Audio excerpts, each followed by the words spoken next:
po si Ninita Santiago, Marian Coordinator ng Cofradia de la Virgen de Candelaria. Ang experience ko po na masasabi kong isang milagro para sa akin na hiningi ko ang tulong ng ating mahal na Birhen ay nung pong panahon ng COVID. Yung aking hipag ay talagang nagka-COVID po siya. Na ospital, pinili niya po akong makasama. Kaya pumayag po ako sa tulong ng ating mahal na Birhen ay sinamahan ko po ang aking hipag. 1 linggo siya sa ospital. Lumipas ang 1 linggo, nagamaling po yung aking hipag.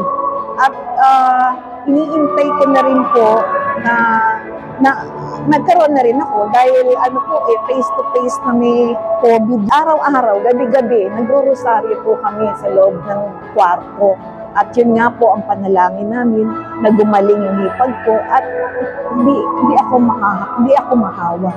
At yun nga po, nakalabas ang aking hipag, gumaling, at malaking pasasalamat ko po sa mahal na Birhen na wala akong resultang positive sa COVID.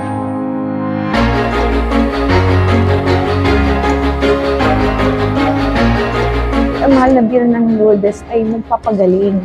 Kaya nung sinabing darating siya, natuwa po ako. Ibang feeling na darating siya, dadalawin ng aming mahal na simbahan. Bilang tagasunod ni Maria, pinapanalangin ko din na maging malusog at kung sa gayon, magampanan namin kung ano yung iniutos sa amin ng mahal na Birhen, kung ano yung gusto niyang ipagawa sa amin.